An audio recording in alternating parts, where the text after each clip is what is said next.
Les maîtres du mystère.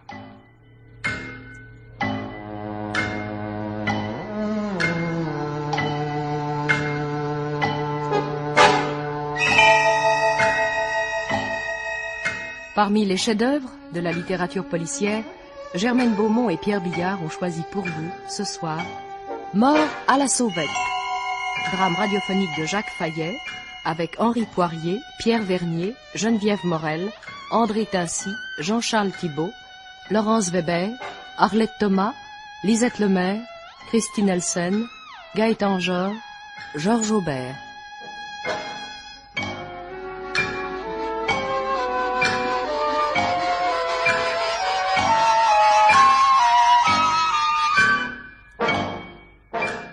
Chronique de Germaine Beaumont et Roger Régent.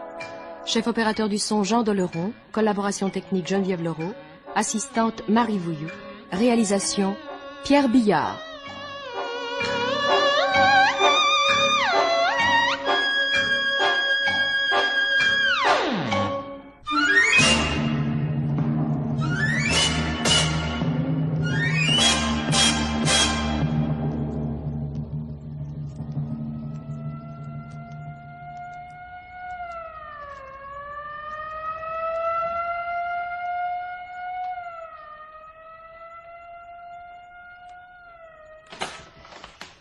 Bonjour, monsieur le commissaire.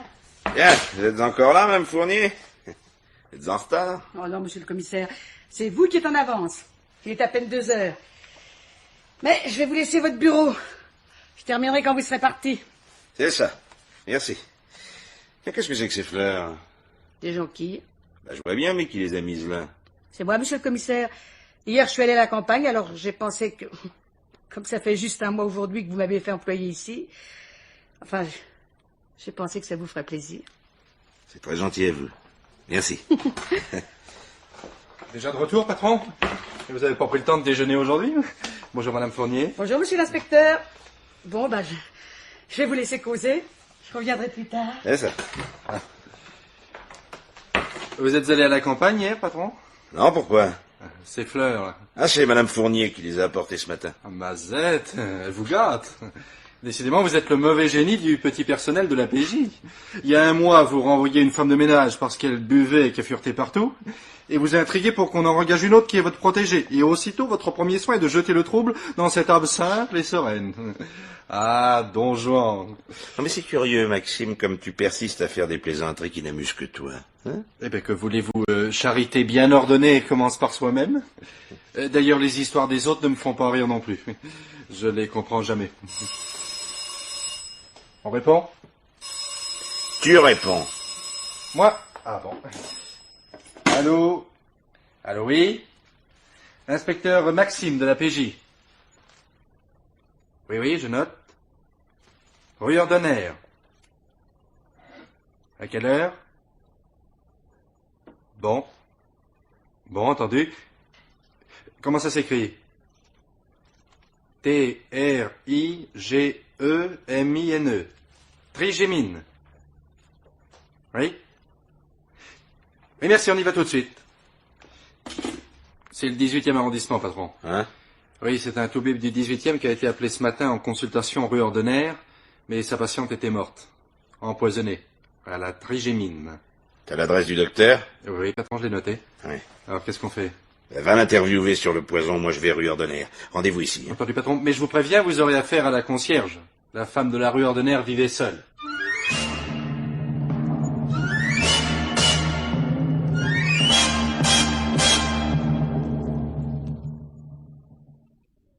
Oh, elle vivait seule. C'est vite dit, ça. Si vous voulez savoir si elle était mariée, alors je peux vous répondre tout de suite, elle l'était pas. Mais elle vivait pas seule pour autant. Un ami? Oh, sans vouloir en dire du mal, la pauvre, elle en avait plusieurs. C'était un vrai défilé. Pour tout vous dire, monsieur le commissaire, elle n'avait pas de métier. Enfin, je veux dire, pas un métier honnête comme vous et moi. C'était pas malheureux, hein, dans une maison bourgeoise. Oh, il y a eu des plaintes. Mais qu'est-ce que vous voulez que le gérant lui dise? Et payer son loyer? Même mieux que certains, ça on peut le dire. Puis quoi, hein? La vertu, c'est pas dans le bail. Sans ça, il y aurait des appartements. Oh, bien des fois, je lui ai dit « Mme Madeleine », mais on l'appelait par son prénom dans le quartier. « Mme Madeleine, avec votre genre de vie, vous arrivera des ennuis. » Elle riait, la malheureuse, comme si j'étais folle. Et pourtant, hein, je croyais pas si bien dire. Vous connaissiez les hommes qui montaient la voir? Oh, non, monsieur le commissaire, non. Je pouvais pas les reconnaître. C'était rarement les mêmes. Puis, je leur demandais pas leur nom. D'autant que souvent, elle les raccompagnait elle-même. Chacun est libre de recevoir qui il veut, pas. Les concierges n'ont rien à y voir. Quoi qu'on dise, on est aussi discrète que les autres. C'est vous qui avez découvert le corps? Oui, c'est moi. Oh, même que ça m'a choqué, comme on dit. J'en suis encore toute retournée, c'était ce matin. Généralement, je lui faisais ses courses, puis je lui montais son panier dans la matinée. Ces femmes-là, ça se lève jamais de bonne heure. Elle m'avait donné une clé. Je suis monté vers midi. Elle était encore couchée, je me suis pas étonné. C'était comme ça tous les matins. Alors, je lui ai crié de se réveiller et je suis allé dans la cuisine ranger les provisions. Et quand je suis revenu dans la chambre, elle dormait toujours. Alors, j'ai voulu la secouer, mais son bras était tout froid. Oh, j'ai eu peur, j'ai appelé le docteur aussitôt et c'est lui qui a décidé d'avertir la police. Vous n'avez touché à rien dans l'appartement? Oh, dame, non, monsieur le commissaire, j'ai eu bien trop peur. Non, tout était comme vous le voyez maintenant. Est-ce que vous ne pensez pas qu'on ait pu voler quelque chose? Ah non, on n'a rien volé. Même pas son argent qui est dans l'armoire, dans une boîte en fer. C'était ses économies. Pour aller à la campagne, qu'elle disait. Hein. C'était son rêve à cette femme. Prendre un petit bar en gérance au bord de l'eau. Et pour elle, c'était la meilleure solution. Et elle n'avait pas de famille. Personne. Mais elle restait toujours dans le quartier, elle ne sortait jamais? Ou rarement. Pour ainsi dire, une seule fois par semaine, le jeudi. Elle avait une copine qui était ouvreuse dans un cinéma de Pigalle. Alors elle allait voir le spectacle à l'œil une fois par semaine. Une fois, elle m'avait emmené. Ah, pour ça veut dire ce qui est, quand on lui rendait service, elle était régulière. C'était un film de cow-boy. Oh, c'est pas tellement que j'aime ça, mais c'était gratuit, alors, n'est-ce pas? À la sortie, je voulais lui offrir une glace chez une cousine à moi qui tient un café au but de Chaumont, mais il fallait changer 2 fois, tandis que de Pigalle à la rue Ordonnaire, c'est direct. On descend à Max d'Ormois et on est chez soi. Ah, c'est pratique tout de même, hein. Moi, ça me fatigue à cause des escaliers, mais Mme Madeleine, elle s'en fichait pas mal des marches. C'était encore une jeunesse, elle. Ah, comme quoi, hein, monsieur le commissaire, on est bien peu de choses. Oui. C'était hier jeudi, hein. Alors elle est allée au cinéma comme d'habitude. Mais oui, je l'ai vu partir comme tous les jeudis. Oh, elle aurait eu bien tort de pas en profiter parce que ça lui coûtait le prix de 2 tickets de métro. Alors pensez.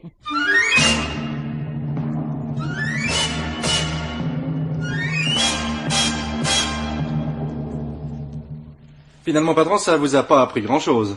T'as vu le docteur? Oui, c'est la concierge qui l'a appelé, comme elle vous l'a dit. Alors tout d'abord, il a dit crise cardiaque, mais en examinant mieux le visage de la morte, il en est arrivé à penser que la crise cardiaque avait été provoquée par un poison, la trigémine. Alors naturellement, il a refusé le permis d'inhumer et il a appelé aussitôt le commissariat du 18e. L'Institut médico-légal décidera s'il a tort ou raison. T'as donné des renseignements sur la trigémine? Oui. Alors, prise à petite dose et sous contrôle médical, c'est un régulateur du nerf trijumeau. Et prise massivement, cela provoque la paralysie de la face et enfin l'arrêt du cœur. Alors, ce produit se présente aussi bien sous la forme solide que liquide et ne s'obtient naturellement que par ordonnance. Non, bougez pas, patron, je connais mes devoirs. Allô? Oui? Le commissaire Frémont? Oui, il est là, oui. Oui, j'ai de quoi écrire. Ah bah ça alors? Non, rien, continuez. Oui, le rapport est déjà arrivé? Je note. Ouais, c'est inutile d'appeler, je sais comment ça s'écrit.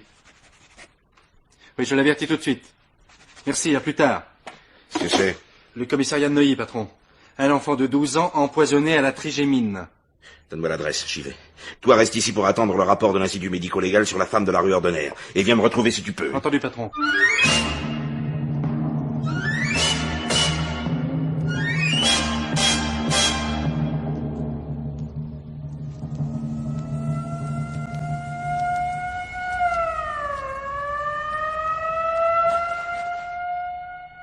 Non, monsieur le commissaire. Je n'étais que sa belle-mère. Philippe avait 3 ans quand j'épousai son père. Je pourrais vous dire, monsieur le commissaire, que je le considérais comme mon propre enfant. Ce serait inexact. L'attitude même de mon mari me l'aurait interdit. Il donnait à Philippe une affection très exclusive. Il n'aurait pas supporté que le petit se rapprochât trop de moi. Nous avons donc observé l'un et l'autre une distance que les années accroissaient sans cesse. Nous n'en souffrions pas. Je ne peux répondre que pour moi, bien sûr. Mais les enfants, quand ils sentent qu'on ne répond pas à leur affection, ont une attitude particulière pour se refermer sur eux-mêmes. Et ignorer à leur tour les gens qui les négligent. Vous vous en occupiez, cependant. Très peu. Enfin, pour ainsi dire, jamais. Mon mari donna à son fils une gouvernante, ce qui fait que nos rapports se réduisirent à peu de choses. À la simple courtoisie qui règne entre gens bien élevés. Nous aurions pu vivre comme cela très longtemps si mon mari n'était pas mort l'année dernière dans un accident d'avion, me laissant tutrice légale de Philippe. Cette nouvelle situation nous rapprocha un peu. Mais je pense qu'il y entrait plus de raison que de cœur. Enfin, pour moi, tout au moins. Que voulez-vous dire? Je veux être franche, monsieur le commissaire. D'abord, le petit garçon de 3 ans que j'étais prête à aimer avait grandi. Et puis... Oui? C'est Philippe qui hérita la fortune de son père. Je n'en ai eu que l'usufruit. Vous comprendrez dans ces conditions que je tenais au maximum à me rapprocher de mon beau-fils. Considérable, cette fortune? Très considérable. Vous ne me posez pas la question, monsieur le commissaire, mais je la sens qui vous brûle les lèvres. C'est moi maintenant la légataire universelle de mon mari. C'est embêtant pour moi, je suppose. C'est embêtant si vous avez quelque chose à vous reprocher. Oh, c'est monstrueux. Je n'avais pas d'affection particulière pour lui, mais c'était tout de même un enfant. Il me semble qu'il doit falloir un affreux courage pour faire du mal à un enfant. Oui, du courage. Ou de la lâcheté. Qu'a fait Philippe hier? Comme tous les jeudis, il est allé déjeuner chez sa grand-mère à l'Étoile. Seul? Oui. Et ensuite? Ensuite, il devait aller retrouver des camarades pour jouer au football au bois de Boulogne. Mais j'ai trouvé dans sa poche un billet de Cirque Medrano. C'est sa grand-mère, sûrement, qui lui aura encore donné de l'argent. Elle le gâte sans arrêt. Tous les jeudis, c'est la même comédie. Il revient les poches pleines de bonbons et de sottises qu'il achète en route.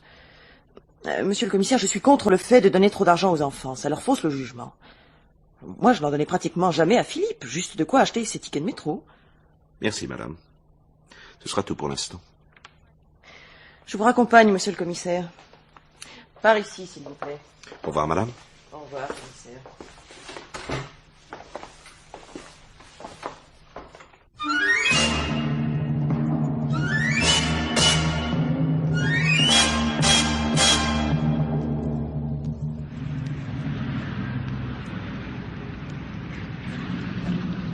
Ah, je vous attendais, patron. Alors, La femme de la rue Ordener a bien été, elle aussi, empoisonnée à la trigémine. Oui, mais c'est pas tout. Figurez-vous que tout à l'heure... attends, récapitulons. Oui, non mais attends... Tais-toi, allons dans l'ordre.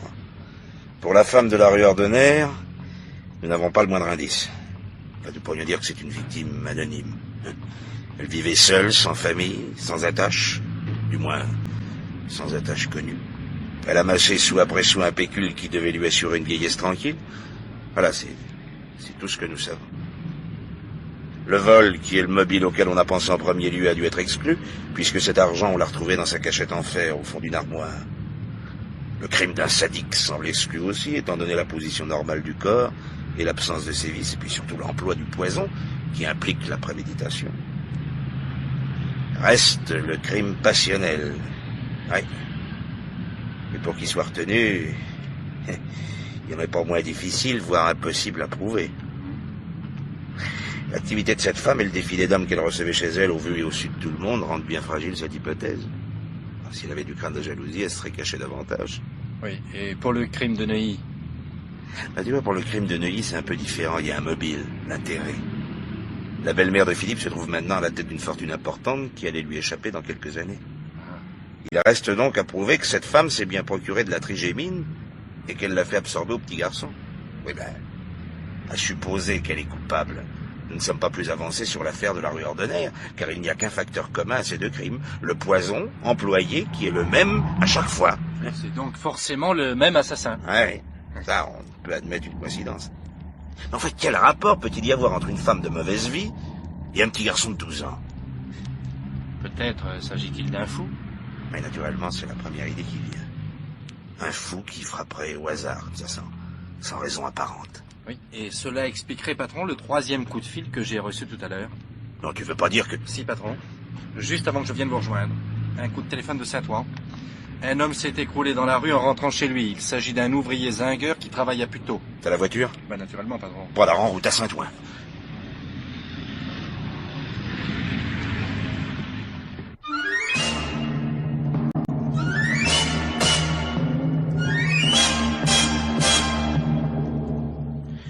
Je sais, madame, combien il doit vous être pénible de répondre à mes questions. Mais comprenez aussi qu'il nous faut rechercher qui a tué votre mari, puisque les médecins sont formels. Il est mort empoisonné.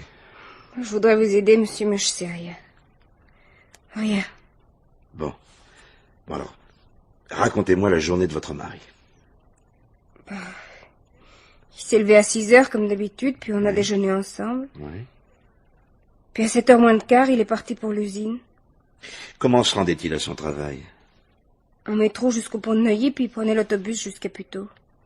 Quand il est parti au travail, il vous a paru normal? Comment ça? Oui, enfin, je veux dire, il ne se plaignait pas déjà de maux de tête, de crampes d'estomac, de vertiges Oh non. Non, il a déjeuné normalement. Du café noir, puis du pain. À midi, où mangeait-il? À l'usine. À la cantine? Oh non, je lui préparais une gamelle, ça revenait un peu plus cher, mais... Il disait que ça le reposait davantage de manger seul. Et à quelle heure rentrait-il le soir? À 8h30. Régulièrement? Ah oui. 10 minutes avant, enfin 10 minutes après, quoi, ça dépendait des autobus, ça. Oui. Depuis quand étiez-vous mariés? Oh, bah ça aurait fait... 8 mois mardi prochain. C'est affreux. Où avez-vous connu votre mari? À l'usine, il venait de terminer son service militaire. Moi, je suis dans les bureaux. Et pourquoi n'êtes-vous pas parti avec votre mari pour l'usine? Je travaille plus, monsieur. J'étais un enfant. Connaissiez-vous des ennemis à votre mari? Des ennemis? Oui. Monsieur l'inspecteur, on n'est pas des gens assez importants pour en avoir. Puis qui nous en aurait voulu? On connaît personne. On sort presque jamais. Tout notre temps de libre, on le passe ici à arranger notre appartement. Mais avant votre mariage, comment vivait votre mari? Comment? Seul? Oh, bah, naturellement, oui. Non, pardonnez-moi cette question, madame, mais avant votre mariage, votre mari avait-il une liaison? Une liaison? Oui. Enfin, pensez-vous qu'avant qu'il vous rencontre, votre mari ait pu promettre le mariage à une jeune fille? Mais non, monsieur l'inspecteur, bah évidemment pas. Et pourquoi? Oh, bah... Parce qu'il me l'aurait dit, monsieur l'inspecteur. Bon, je vous remercie. Nous vous convoquerons plus tard. Excusez-nous. Oh, mais vous excusez pas, monsieur le commissaire, je comprends très bien. Au revoir, monsieur. Madame?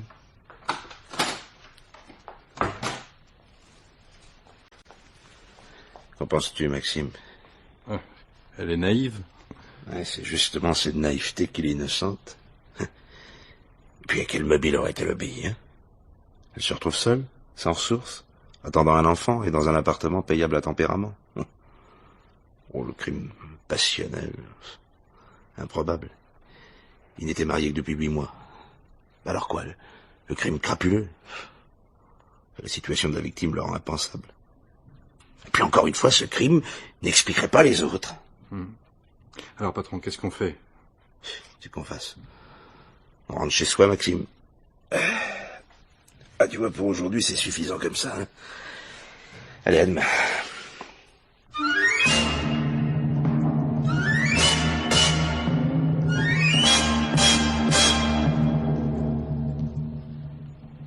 Bonjour, madame Fournier. Le patron n'est pas arrivé? Ah si, il y a un moment, monsieur l'inspecteur, mais il est reparti tout de suite. Il a reçu un coup de téléphone. D'après ce que j'ai compris, c'était le commissariat du 15e. Une femme a découvert le corps de son mari hier soir dans leur appartement. Ah, bon, qu'a dit le patron? Et il a dit que vous le rejoignez tout de suite. Ah, tenez. Il a laissé l'adresse sur le bureau. La voilà, hein? Rue de Vaugirard. Bon, très bien.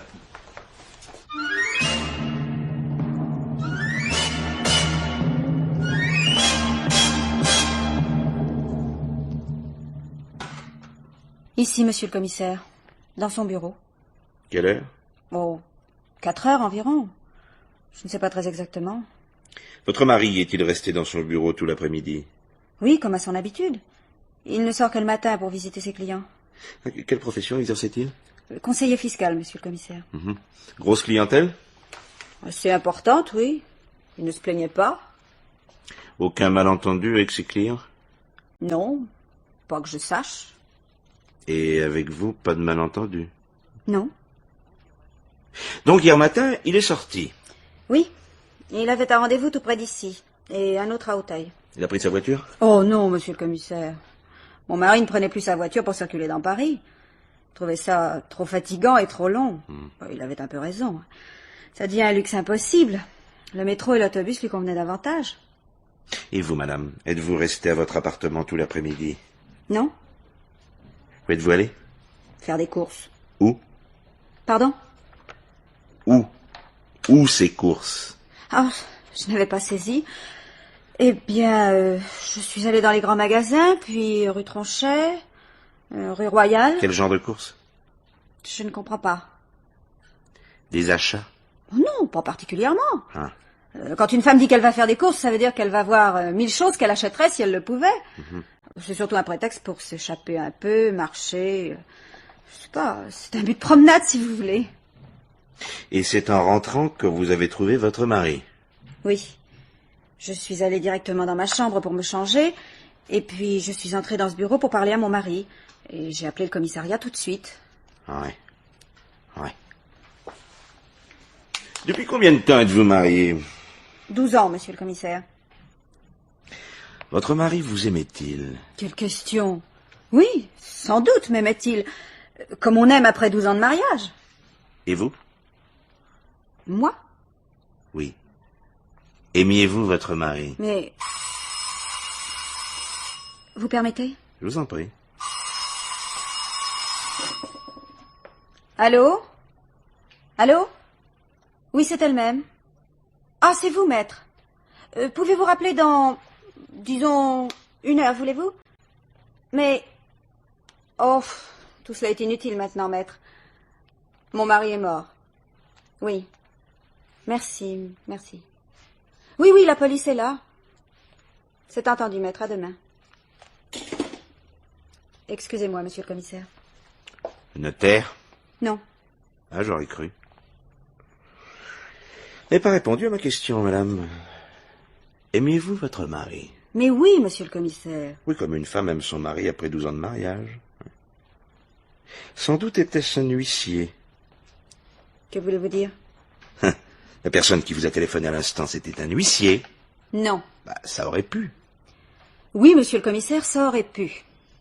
Mais ça n'était pas un huissier, pas plus qu'un notaire. C'était mon avocat. Procès? Divorce. Ah. Ne m'aviez-vous pas dit qu'il n'existait aucun malentendu entre vous et votre mari? C'est quelquefois sur un malentendu, monsieur le commissaire, que l'on persiste à vivre ensemble. C'est votre mari qui avait demandé le divorce? Non, moi. Mais il était d'accord. Non. Il y était au contraire opposé. Mon avocat a reçu hier une lettre de mon mari lui confirmant sa position. C'est de cela qu'il voulait m'avertir. Puis-je aller ouvrir? Non, mais je vous en prie. C'est sûrement l'inspecteur Maxime à qui j'ai demandé de venir me retrouver ici. Par ici, monsieur l'inspecteur. Le commissaire vous attend. Je suis venu aussi vite que j'ai pu, patron. Non, nous n'avions pas terminé. Permets? Je suis à toi dans un instant. Oui. Serait-ce indiscret, madame, de vous demander pourquoi vous vouliez divorcer? Oui, c'est indiscret. J'avais besoin de ma liberté. Liaison? Puisque vous appelez ça comme ça. Liaison, oui. Devant le refus de votre mari, qu'envisagez-vous de faire? De le convaincre. Y seriez-vous parvenu? Ce que femme veut, monsieur le commissaire. Maintenant, messieurs, je vous demanderai de vous retirer. Je suis brisée. L'émotion? La fatigue. Je ne quitterai pas Paris sans votre autorisation. C'est ce qu'il faut dire, je crois. C'est exact, madame. Par ici, monsieur.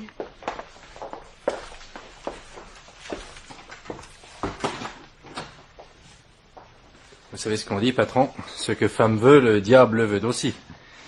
En tout cas, elle a un mobile tout trouvé. Besoin de liberté. Ouais, et je reconnais que c'est là un mobile qui en vaut bien un autre. Et pourtant, j'y crois pas.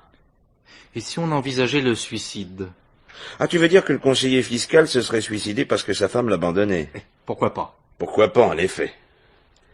Mais alors, il faudra admettre aussi que la femme de la rue Ordonnaire, que le petit Philippe de Neuilly et que l'ouvrier Zingueur de Saint-Ouen se sont suicidés parce qu'une femme quittait son mari dans le 15e arrondissement. Tu crois pas que ce serait poussé un peu loin la solidarité, non? Ah, je cherche, patron, je cherche, mais... Enfin, le divisionnaire aura peut-être une idée. Pourquoi le divisionnaire? Bien, il vous a demandé tout à l'heure, il aimerait vous voir le plus tôt possible. Aïe, mauvais signe. Oh, vous n'avez rien à craindre, patron. Il vous traite en ami. Ouais, je ne compte sur mes amis que lorsque tout marche bien. C'est un calcul exact, et il m'a évité bien des déboires, enfin. Allons-y, hein.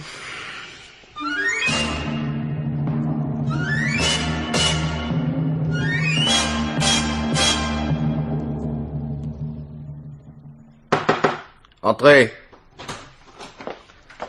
Ah, c'est vous, Frémont. Vous avez lu les journaux? Si je comprends bien, monsieur le divisionnaire, vous les avez lus aussi. Plaisantez pas, Frémont. Les journalistes ont raison. 4 crimes en 2 jours dans Paris et vous n'avez rien trouvé. Rien. Pas la moindre piste, pas le plus petit indice. Ai-je tort? Non. Nous n'avons rien trouvé. Hein, joli bilan. Oh, à ce point-là, c'est d'une faillite. Amusez-vous encore, Frémont, pendant qu'il en est temps. Je vous donne 48 heures pour trouver des éléments nouveaux susceptibles de nous éclairer. Passez cette limite, si vous êtes encore bredouille, je vous retire cette affaire et je la donne à Gauthier. Ah ben vous lui ferez là un joli cadeau, dites donc. Je ne vais pas vous blesser, Frémont. Je connais vos mérites et je sais que vous êtes le plus qualifié pour aboutir. Mais le temps nous presse, les événements nous pressent. Nous ne pouvons pas attendre que d'autres crimes soient commis. Reprenons ensemble tous les éléments, voyez-vous? Ouais. Peut-être y a-t-il un détail qui vous a échappé. Oh, je ne me crois pas meilleur limier que vous. Si je suis divisionnaire et si vous ne l'êtes pas, c'est que j'ai sur vous le privilège de l'âge. C'est d'ailleurs le seul qu'il me donne. Seulement, on juge souvent mieux de l'extérieur. Ouais. À force de répéter les faits, on les distingue plus. Entrez. Quoi, qu'est-ce que vous voulez? Je viens recevoir cette dépêche, monsieur le divisionnaire. Oui, bien, lisez-la. Parfait. Commissariat du 8e arrondissement de Marseille. Ce matin a été découvert à son domicile le cadavre de monsieur Victor Gautron, représentant de commerce. Les conclusions de l'Institut médico-légal étant les mêmes que celles des laboratoires de Paris, l'affaire semble relever de la même origine et intéresser la police judiciaire de Paris. Signé commissaire Frossard. Et de 5. Ouais. Qu'est-ce que vous en dites, Frémont? Oh, rien, monsieur le divisionnaire, sinon que Frossard semble nager comme nous. Puis s'il nous appelle en consultation, c'est qu'il souhaite se décharger sur nous d'une affaire qui lui semble malsaine. Et vous? Qu'en pensez-vous, hein? Comme vous. Mais il n'est pas mauvais que la police marseillaise partage notre incertitude. Les journalistes vont trouver un dérivatif et nous laisser en paix quelque temps. Qu'est-ce que vous comptez faire? Partir à Marseille, monsieur le divisionnaire.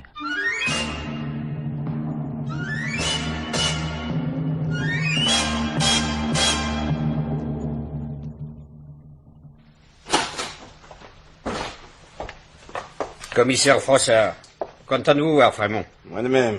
Inspecteur Maxime, mon adjoint. Bonjour. Bonjour, monsieur le commissaire. Vous restez longtemps à Marseille? Ça dépend. De quoi? De ce que vous m'apprendrez sur la mort de Victor Gautron. Alors vous risquez d'être encore là à Noël, oui. Car nous ne savons pas grand-chose. Pour ainsi dire, rien. Nous avons été prévenus par le patron de l'hôtel où vivait Gautron. Ah bon, parce qu'il vivait à l'hôtel? Oui, un petit hôtel au mois. Pratiquement une pension de famille. Oui. Surtout une clientèle de retraités. Gautron vivait là depuis une vingtaine d'années.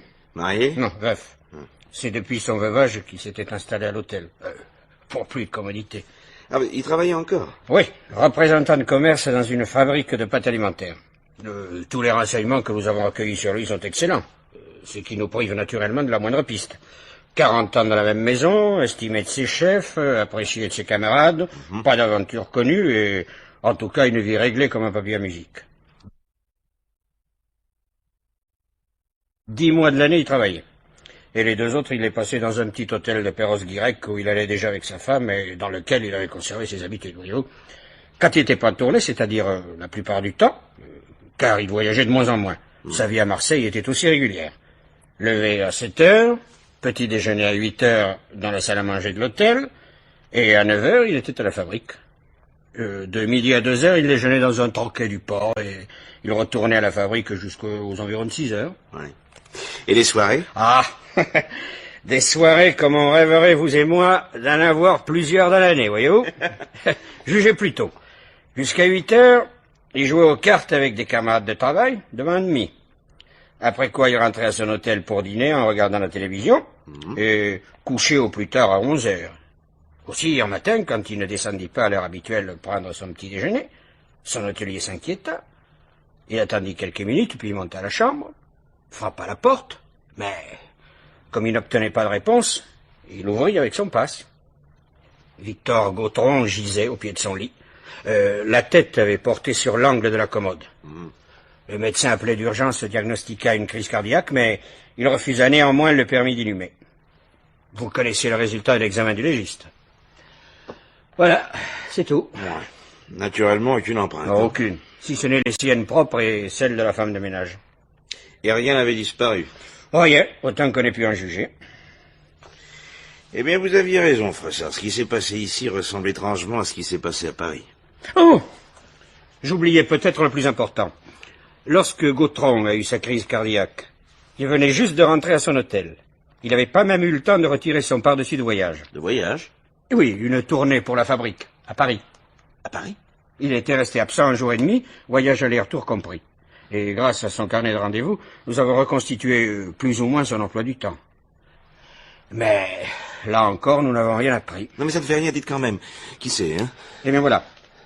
Il avait quitté Marseille à 14h47 pour arriver à Paris à 23h. 23h. Oui. Il est descendu dans un hôtel près de la gare de Lyon.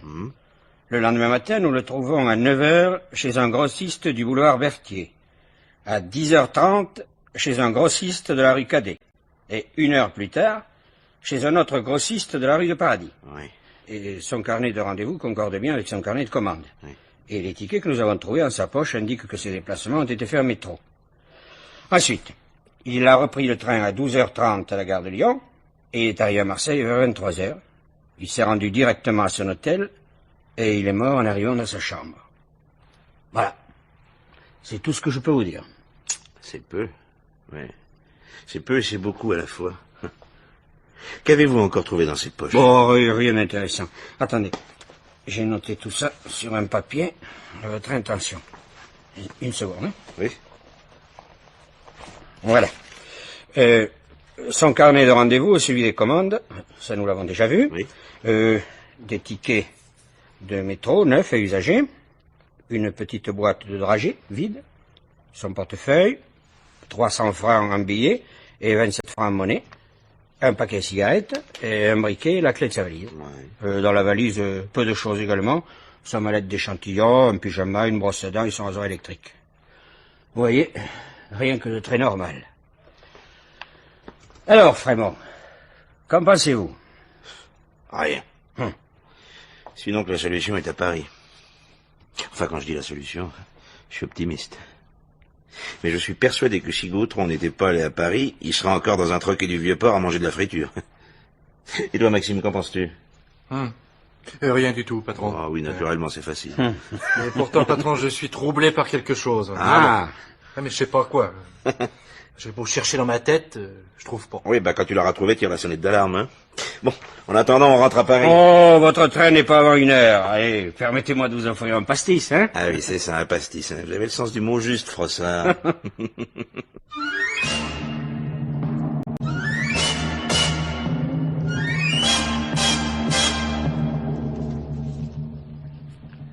En somme, si je comprends bien, le voyage éclair que vous venez de faire à Marseille ne vous a pas apporté grand-chose. C'est exact, monsieur le divisionnaire. Rien. Sauf peut-être la certitude que l'assassin opère bien à Paris. Et qu'il se sert du même procédé pour frapper ses victimes et que celles-ci sont choisies sans discernement. Ouais. J'oserais presque dire, monsieur le divisionnaire, que les victimes ne sont pas choisies, qu'elles tombent par hasard. Hein. C'est dans cette affaire ce qui me trouble le plus. On dirait que l'assassin veut faire la démonstration de sa force, que le nombre de ses victimes l'intéresse plus que la personnalité de chacune. Et son audace me ferait croire qu'il est certain de l'impunité. Ah, ça vous avez raison, Frémont. Il en est certain, en effet. Comment cela? Lisez. Cette lettre était dans le courrier ce matin, postée hier à la poste centrale de la rue du Louvre. Pas de mobile, pas de traces. Le commissaire Frémont n'aboutira jamais. Il ne m'a fallu qu'1 mois pour faire ce crime parfait. Et alors? Votre décision de confier cette affaire à Gauthier tient-elle toujours? Oh, vous voulez rire, non? Oh non, vraiment pas. Mais l'auteur de cette lettre n'a pas tort, je n'aboutirai pas, je le sens bien maintenant. Il me semble que je suis devant un barrage, et que pour la première fois, je n'arriverai pas à faire une brèche. Ah non, je crois qu'il est plus honnête pour moi d'abandonner cette affaire à Gauthier. Vous compromettriez votre carrière entière pour 1 minute de découragement? Mais si vraiment, monsieur le divisionnaire, c'était un crime parfait. Mais vous savez mieux que moi, Frémont, que le crime parfait n'existe pas. Les crimes impunis sont rares. Ça ne veut pas dire pour autant qu'ils soient parfaits. Ouais. Il suffit d'une erreur tellement infime pour qu'une enquête soit compromise depuis le départ. Enfin, si seulement je pouvais trouver ce lien qui existe entre les victimes. Mais existe-t-il ce lien? Puisque vous venez de me dire que ces victimes avaient été choisies par hasard, sans volonté définie. Mais l'assassin, monsieur le divisionnaire, chacune de ces personnes empoisonnées l'a bien rencontré quelque part, non? Oui. Enfin, car tout de même, il existe, ce bonhomme. Il dort, il mange dans un endroit quelconque, il tue bien quelque part. Eh bien, c'est cet endroit qu'il me faut trouver. C'est cet endroit qui est le lieu commun à toutes les victimes. Entrez.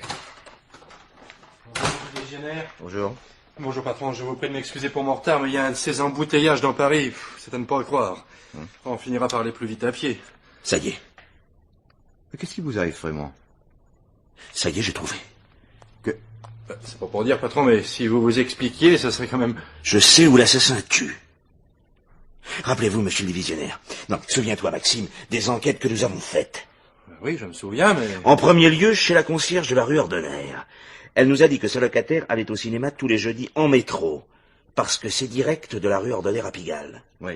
Ensuite, la belle-mère du petit Philippe qui donnait à son beau-fils juste de quoi prendre le métro pour aller chez sa grand-mère à l'Étoile. L'ouvrier Zingueur de Saint-Ouen, lui aussi, prenait le métro tous les matins à 7h moins le quart pour se rendre à son usine. De même, le conseiller fiscal qui trouvait que c'était un luxe de se servir de sa voiture dans Paris. Vous avez raison, patron. Et c'est le commissaire Frossard lui-même qui nous a dit avoir trouvé des tickets de métro usagés dans les poches du représentant de commerce marseillais. Tous, monsieur le divisionnaire, tous. Tous les 5 ont pris le métro quelques heures avant de mourir empoisonnés. Voilà le lien qui manquait entre les victimes. Le métro. Allez, viens, Maxime. On va faire 2 ou 3 lignes. Vous dites ça, patron, comme si on allait à la pêche. On va faire un peu ça, Maxime. Allez, en route. Oh, monsieur le divisionnaire, si vous voyez Gauthier, ne lui parlez pas de cette affaire, je la garde.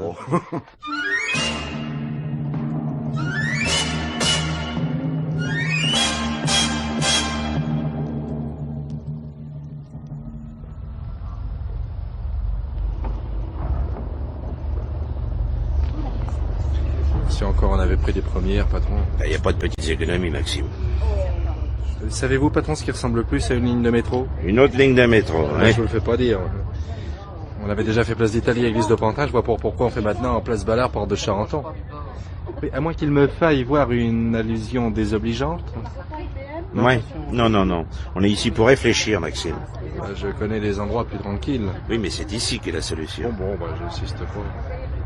D'ailleurs, vous me rendrez cette justice, patron, que je n'insiste jamais beaucoup. Avec vous, du moins. J'ai abdiqué toute personnalité pour n'être plus que l'esclave dévoué de mon maître. Je suis, Sancho Panza. Voyez-vous ça, hein? Oui, vendredi. Je n'ai pas plus de personnalité qu'un papier carbone. Ouais, tu me fatigues, Sancho. Pardon, patron.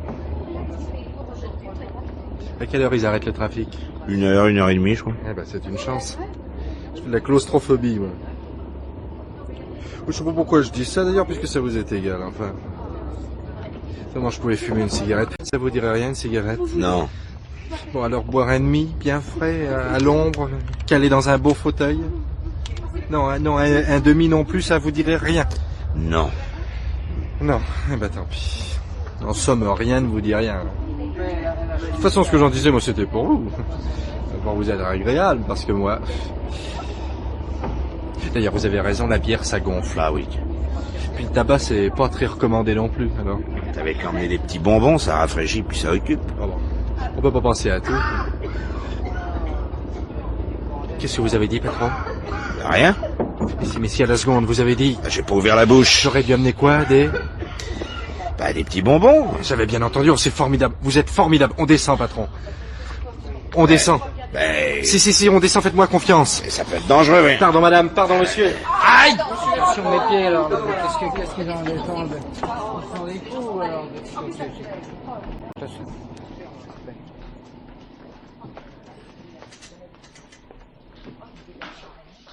Ouf.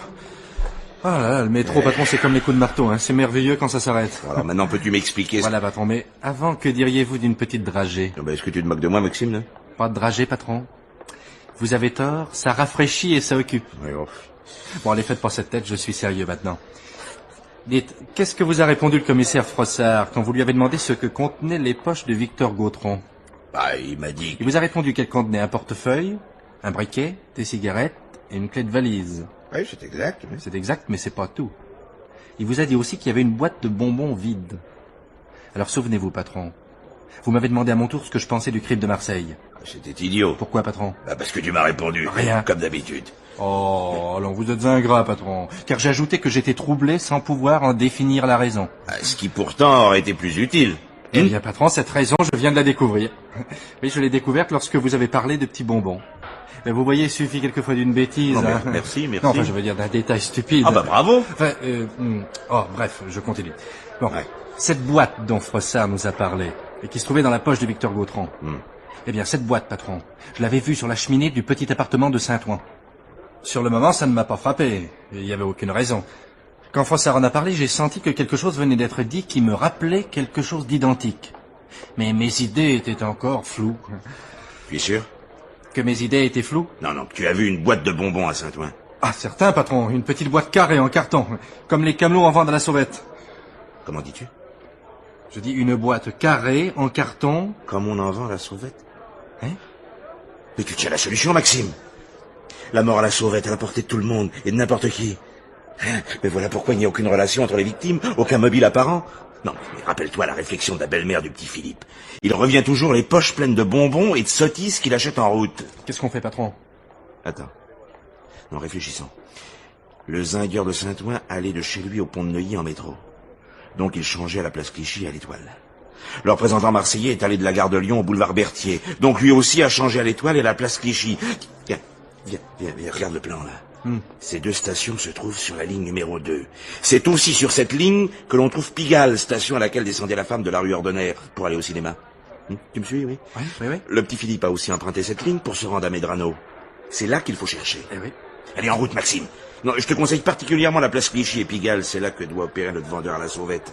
Sur ce tronçon de ligne commun à toutes les victimes. Compris, patron. Et vous? Moi, je vais aller dans tous les laboratoires pharmaceutiques qui fabriquent de la trigémine. J'ai encore le temps aujourd'hui d'en faire plusieurs. Je finirai bien par tomber sur le bon. Vous croyez, patron, que dans les laboratoires... Non, mais je ne crois rien, moi. Je ne sais qu'une chose. On tue avec un produit qui s'appelle la trigémine. Il faut remonter à la source de ce produit pour trouver peut-être la filière qu'utilisent ceux qui se le procurent. Allez, à tout à l'heure, sans chaud. Sans quoi? Sans chaud, oui. Rendez-vous au bureau. Et comment y allez-vous, patron? En métro. Ça va plus vite. Et puis quoi, on lui doit bien ça, hein.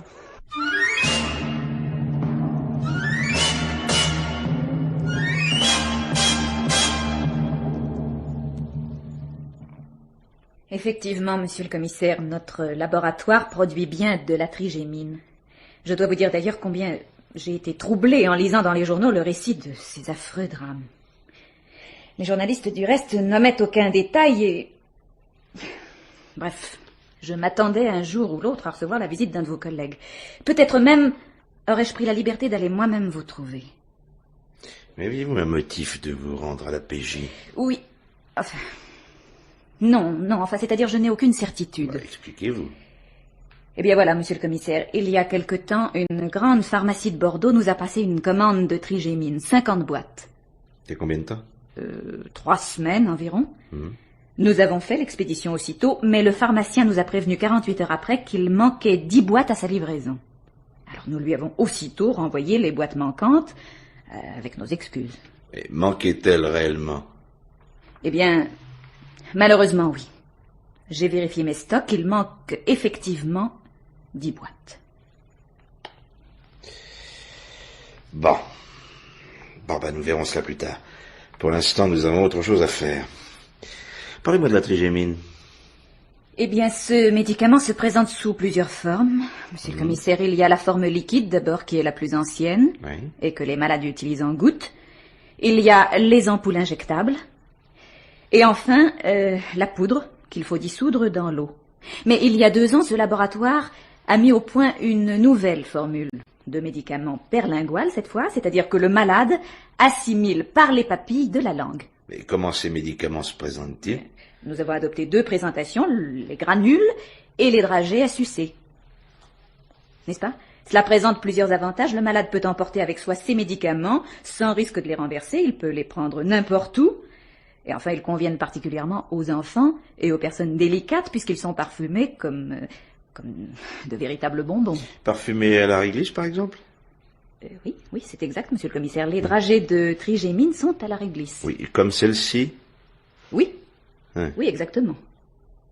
Et qui s'occupe de la livraison? Des manutentionnaires. Recrutés comment? Vous savez, monsieur le commissaire, il est difficile d'exiger de grandes références pour des employés dont le travail consiste uniquement à faire des paquets. Vous n'en renvoyez jamais? Non, nous leur demandons d'avoir un casier judiciaire vierge et d'être sobre. Enfin, nous n'en renvoyons jamais, non, mais enfin, je crois que ça s'est produit une fois. Une fois depuis la création du laboratoire, c'est absolument insignifiant. Et d'ailleurs, j'en ignore même la raison. Le chef du personnel pourrait vous renseigner, probablement. Son bureau est à côté, si vous voulez le voir. Oui, s'il vous plaît. Par ici, monsieur le commissaire.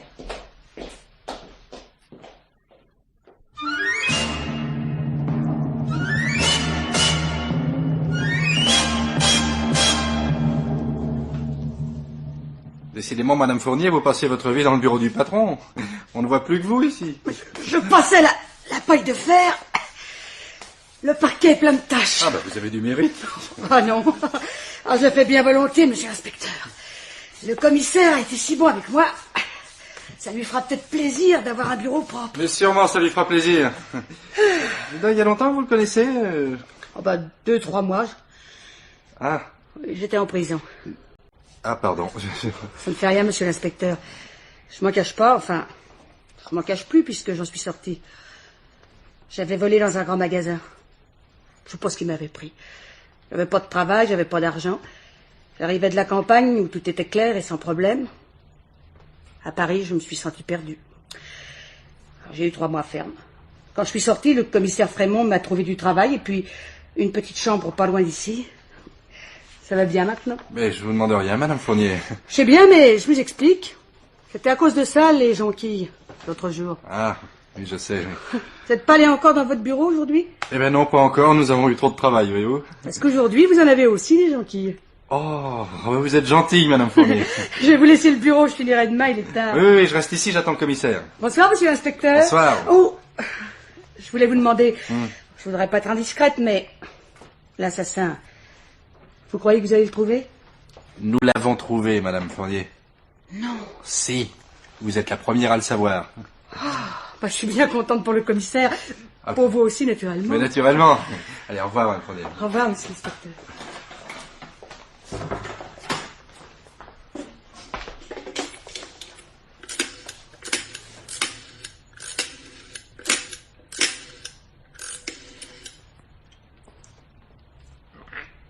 Allô? Allô, c'est toi? Oui, c'est moi. Oui, je vais être encore en retard pour le dîner. Oui, le patron n'est pas encore là, il faut que je le voie. Si, attends-moi.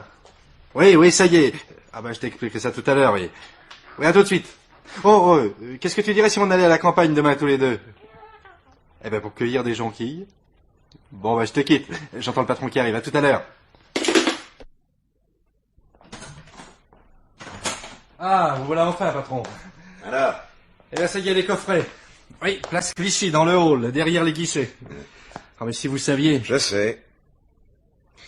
L'assassin de la femme de la rue Ordener, du petit Philippe de Neuilly, du zingueur de Saint-Ouen, du conseiller fiscal de la rue de Vaugirard et du représentant marseillais, c'est... Oh, laissez-moi le dire, patron. Non, laissez-moi le dire, je vous ai attendu pour ça. Ben, vas-y. Marie-Louise Leprat. Oui. Ancienne femme de ménage à la police judiciaire. Et oui, congédiée il y a 1 mois par le commissaire Frémont pour indiscrétion et ivresse. Engagée comme manutentionnaire au laboratoire pharmaceutique de la rue Carducci et renvoyée 8 jours après pour les mêmes raisons. Ne trouvant plus de travail nulle part, elle décide de vendre à la sauvette des bonbons à bon marché. Un jour à la place Clichy, l'autre jour à Pigalle, un autre jour encore à une autre station, offrant aux usagers ces petites boîtes de dragées. Ouais, et voilà Maxime. Elle vole au laboratoire 10 boîtes de médicaments avant d'être renvoyée. Elle change le contenu des boîtes de bonbons avec les dragées de trigémine. Puis elle attend. Oh, pas longtemps. Une pauvre fille qui avait l'habitude d'aller au cinéma le jeudi descend la station Pigalle, s'achète une boîte de dragées et les savoure doucement en regardant les cow-boys. Un petit garçon désobéissant que sa grand-mère gâtait trop s'achète une boîte de dragées et au lieu d'aller au football, va au cirque Medrano. Un ouvrier s'en achète une avant d'aller à son usine, et un conseiller fiscal aussi, avant de peiner sur les déclarations d'impôts de ses clients.